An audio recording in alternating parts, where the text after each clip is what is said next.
Sterling Archer, the world's most dangerous spy. It's a more impressive title than his codename, Duchess. We don't doubt that through skill, luck, and sheer incompetence, Archer has more than earned the reputation, but it isn't the only reputation he's earned. Co-workers and adversaries alike are all too aware of his personal failings. With the constant sleeping around, drinking, and rampaging, we have to wonder what it would be like if he used his skills responsibly. Hey guys, I'm Brad from Wicked Binge, and today we'll be ranking Sterling Archer deeds from good to evil. The rules. For this list, we'll be looking at some of the standout moments of Archer's career. Over the course of 12 seasons, there's no way we're going to be able to cover even a fraction of what he's done, good or evil. But we did our best to choose a variety of deeds that we feel showcase who Archer is as a person in the day-to-day, as well as what he's capable of. We'll be breaking up his deeds into two categories, the good and the evil. Still, we'll be the first to admit that in a morally ambiguous environment like his mother's spy agency, there's a lot of crossover. Of course, this is implied, but this is the part of the dossier where we tell you that a spoiler warning is in effect. Now, let's jump into the danger zone. First, we have the good. These are the surprising and rare moments where we get glimpses into Archer's selfless side. They may be few and far between, but somehow, they're enough to make us root for him. The gold medal of good Archer deed goes to when he drowns to save Lana. The scene just before this may not have been a great look for him. Honestly, neither was the scene after it. Like so many of his best moments, this was sandwiched in between rants and ravings that make him look like an a-hole. But sometimes, actions matter more than words, and this was one of the bravest things he's ever done. Archer, Cyril, Ray, and Lana find themselves in a flooding, underwater base, with only 3 diving suits. The plan is to let one of them drown, while the others get them to a medbay for resuscitation. Sterling points out the obvious, that the weakest swimmer should be the one to drown. When all eyes turn to Lana, she reveals that she's pregnant. After that, it's barely even a discussion. Though arguably Cyril would have been the best drowning candidate at that point, since he has neither Ray's bionic legs or Archer's quick thinking and command, Archer wastes no time in giving up his suit for Lana. Lana, you're gonna be a mom! It was selfless, brave, and it proves that Archer can think of someone other than himself.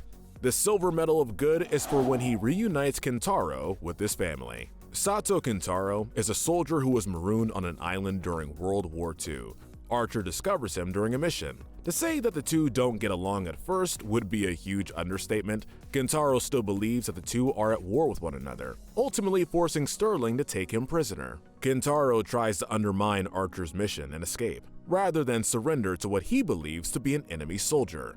Even when Sato has seen the marvel of modern technology and been brought up to speed, there is friction between them. While they may assist each other in getting to the extraction point, there are injuries and fighting along the way. That makes it all the more surprising when Archer does something nice for Kintaro. Ken, as Archer calls him, decides that he's gonna stay on the island. He believes that after so many years, his family will have moved on and would be better off without him. While he's lamenting over this, Archer looks up his wife and gets her on the phone so they can speak again.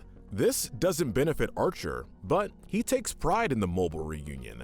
It's nice to see that he does root for other people to be happy sometimes, and it's more impressive that he spared this kind of thought for someone who had been opposing him. The bronze medal of good is for when he turned down Katya. Fans of the show may not have been too pleased by the short-lived nature of Lana and Archer's relationship. It had been teased for so long that the two of them were going to get back together. So when they did decide to make a proper go of it in the 6th season, it seemed like it was meant to be. Unfortunately, their co-workers didn't feel the same way. Tired of the pair rubbing their relationship in everyone's face, members of the agency decide to break them up.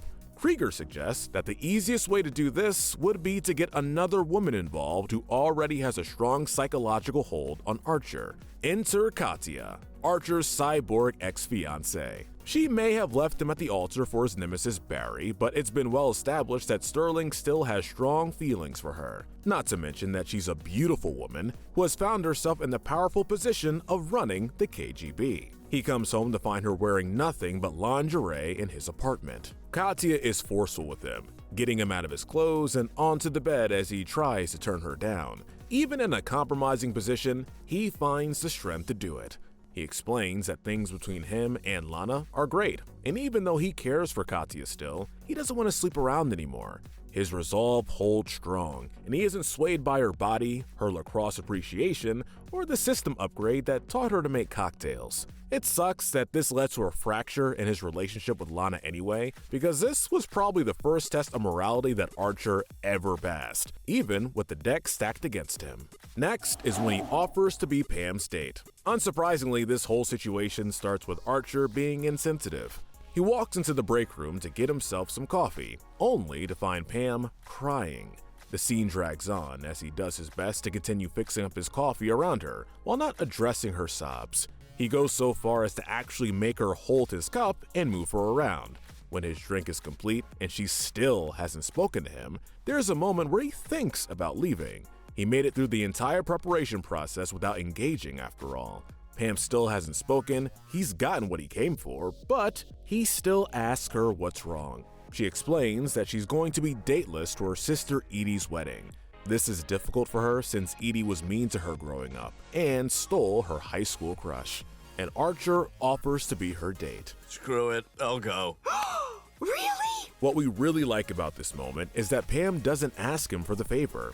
Like a majority of the show's audience, she probably doesn't believe that Archer would consent to go with her. He's been dismissive of all favors for his coworkers, and this is something that would be an inconvenience for him.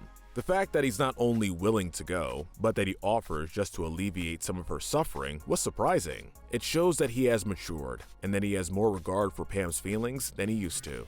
Following this is an example of Archer doing the right thing for the wrong reasons, saving La Madrina. As with many plots, this delves into some heavy political implications. In this case, it deals with border crossing. Lana, Cyril, and Archer are on a mission to stop infamous coyote, La Madrina, from smuggling more people into America. That's not Moreno. I am Moreno. When Archer sees that La Madrina is a beautiful woman, his opinion on the matter almost instantly changes. We're not gonna condone or condemn illegal crossing here, but rather look at the fact that Archer is helping. Sure, he might get into it because he has a crush on a beautiful woman, but it isn't like he's just helping her or trying to steal her away. He takes up her mission and does his best to help the entire family. He even gets shot on their behalf and does some bonding with the relatives during the drive. There were a lot of twists and turns in the plot toward the end of this one, but during the journey we get to see an instinctive selflessness in Archer that is usually buried. There's also something pretty charming about how well he fits into the family for the short time that they have together. A lot of it is bickering and complaints, but it all feels very natural and well-intended, which we know from experience is not always the case with Sterling. On a more whimsical note, our next deed is when he gets Kenny Loggins for Lana's baby shower. This is an example of good, albeit misplaced intentions. When the gang gets together to throw Lana a baby shower, Archer puts himself in charge of finding entertainment. In true Archer fashion, he goes after Kenny Loggins to play the event, despite the fact that they're low on cash and there's already a country singer in the house with them. Considering Archer's long-time obsession with the newly branded K-Log, we know that this is something he did more for himself than for the pregnant Lana, but we don't think he knows that. He goes through so much trouble to get Kenny at the event, and he looks so excited to reveal the surprise to Lana that he got a celebrity to play her shower. We actually feel sort of bad for him when it becomes apparent she has no idea who Kenny Loggins is. So who's Beard Guy? That's Kenny Loggins! Rounding out the tier is our most evil good pick, if that makes any sense. We are proud to present to you Archer's Cancer Rampage. We debated putting in a gray tier just for this slot because we couldn't leave it off and we weren't sure where to rank it. It's just such an Archer scene. It was only after careful and agonizing consideration that we decided to place it at the bottom of the good tier, and we hope you'll hear us out as to why. Obviously, we don't condone rampages. Rampage!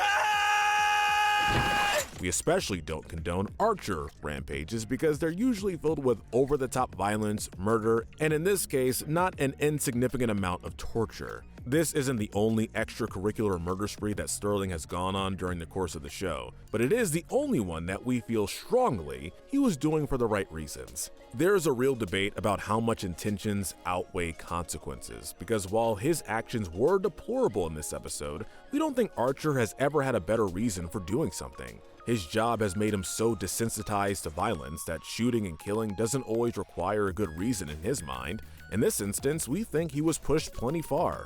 When Krieger confirms that the medication Archer has been taking for his cancer is essentially nothing but sucrose, Archer decides to do something about it. He recruits Lana's help in going on a rampage to shut down the criminal organization responsible for the replaced prescriptions. Yes, part of it is revenge, but it isn't just for him. It's for all the dying people that are being taken advantage of. I'm gonna make them pay for it. Keep in mind, these people were overpaying for cancer medication that could have saved them, only to be fed sugar pills that let the condition worsen.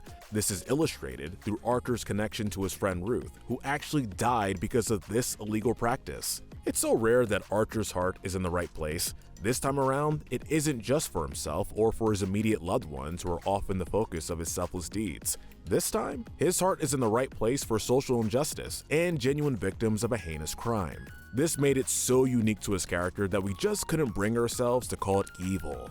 Even if all the individual actions of the rampage were wrong, they were, the arc was actually somewhat justifiable in context. This is further compounded by the fact that the rampage did get results. Archer was able to shut Delaney down, getting real medicine to the cancer patients who needed it. We now move to the evil. These are the deeds that make us question why we like Archer as much as we do, both as a character and the show. Here are some of the worst things Sterling has ever done.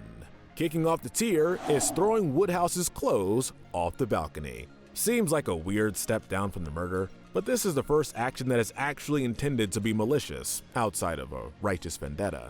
Plus, like most spots on this tier, it's indicative of a pattern with Sterling. Archer's valet, Woodhouse, practically raised him. We find out early into the show's run that he actually sacrificed a good deal to come to the States and raise Archer from the time he was a child. There are moments where Sterling acknowledges this and considers changing his poor behavior toward the servant. Typically speaking, however, the abuse is cruel and near constant. We chose the moment where Archer throws Woodhouse's clothes off the balcony because it's one of the few punishments we actually get to see, but we know there are other, worse things in store for Woodhouse under Archer's service. How hard is it to poach a goddamn egg properly? One of the earliest scenes of the show was actually Sterling discussing what grade of sand he needs Woodhouse to pick up so that he can rub it in his eyes. And one of the last mentions of Woodhouse, after his passing, is Archer wishing he could have made him eat spider webs one last time.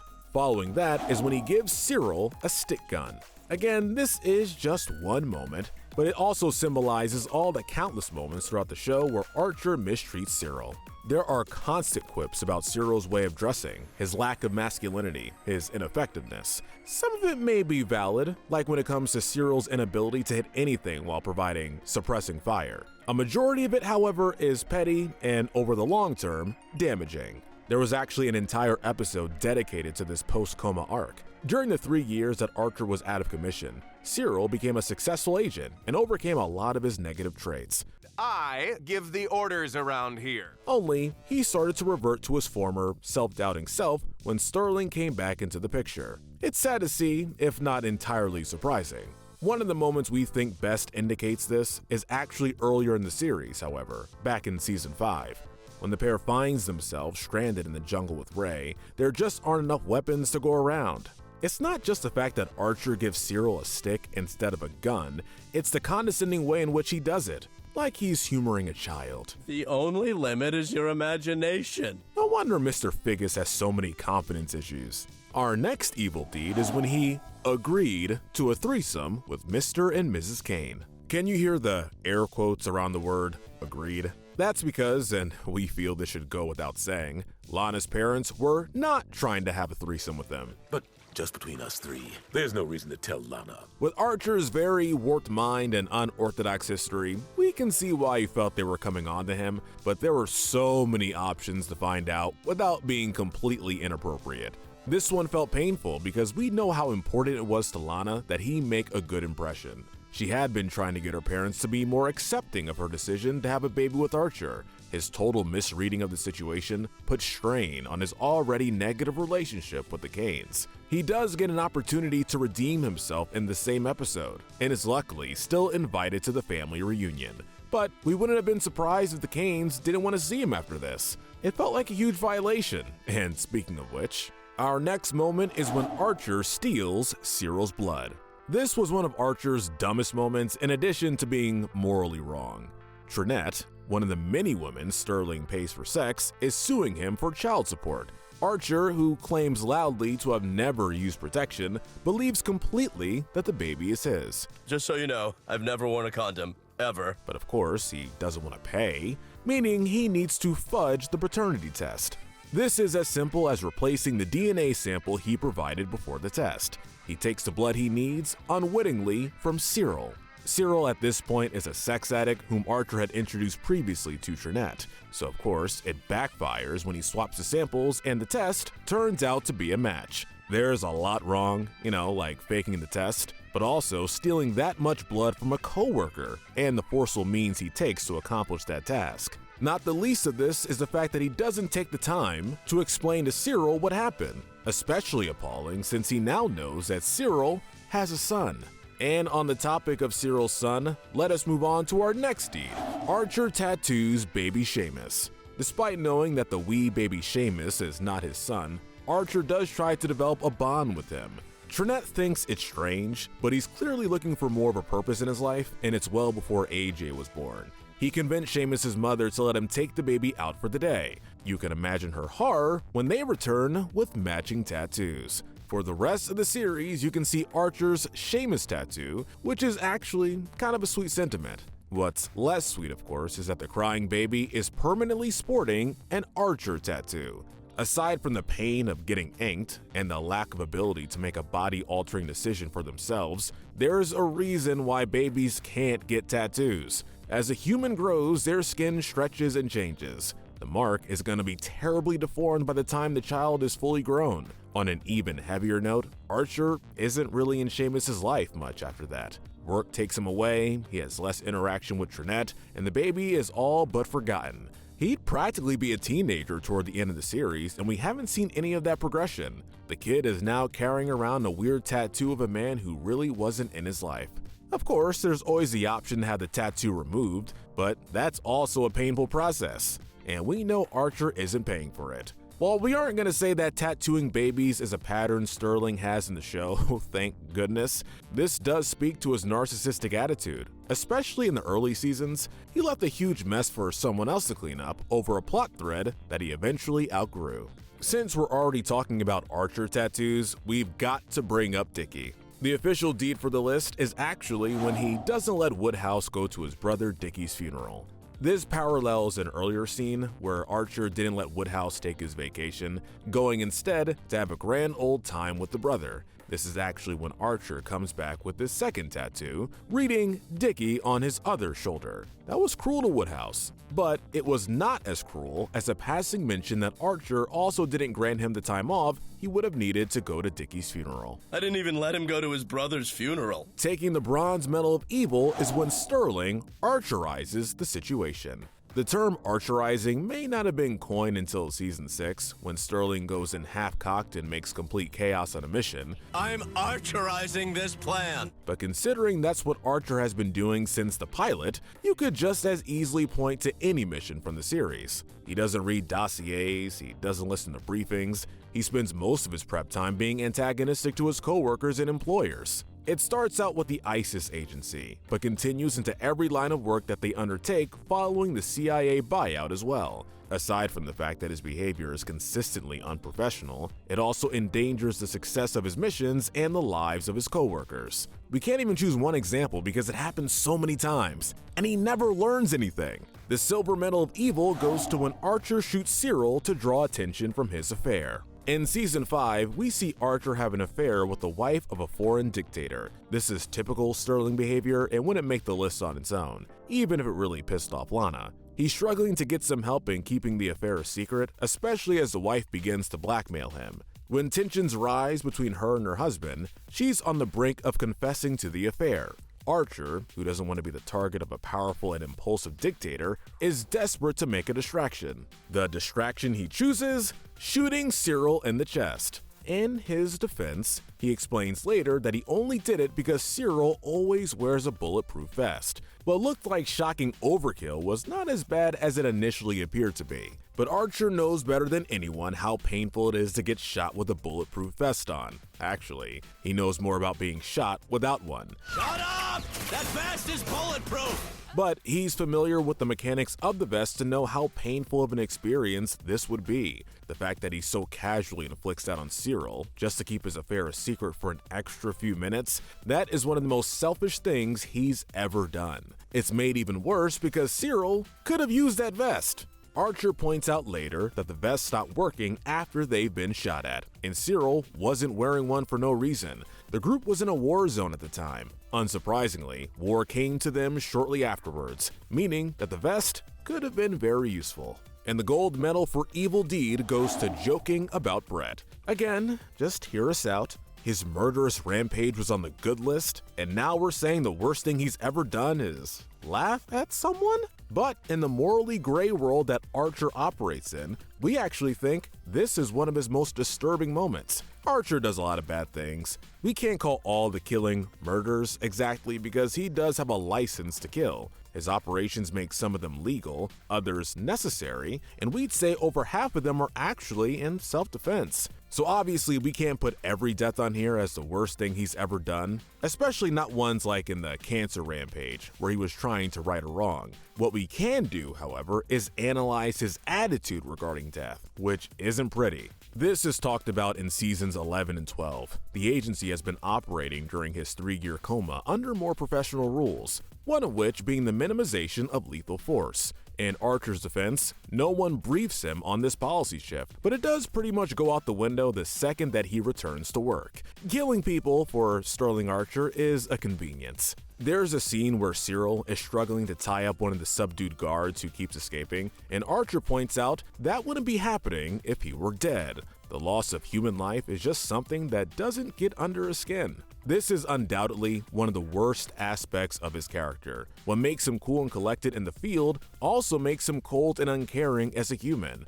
But between the over-stylized violence of the show's environment and the desensitization that came from his training, it's hard to know just how deep this goes and how unique it is to Sterling as a character. There was no isolated moment of him killing someone that did justice to this complex facet of his character. What does show this attitude is how he jokes about Brett's death. Brett was perhaps the most abused employee with the agency. That's saying something if you look at the runner-ups, Cyril and Ray. The running joke in the early seasons was that he was constantly getting shot, and no one ever took it seriously. The worst offender of this was, of course, Sterling. He never tries to get help for his coworker and, more often than not, was responsible for the shooting. In some cases, this is just initiating a fight, but in a few instances, he was actually the one holding the gun. Brett has only just died in the season 5 premiere when Archer cracks what we believe to be the most tasteless of the Brett jokes. Well, he died doing what he loved, getting shot. As a one-liner from a comedy show, it was pretty fun for us sitting at home, but as a comment from a coworker,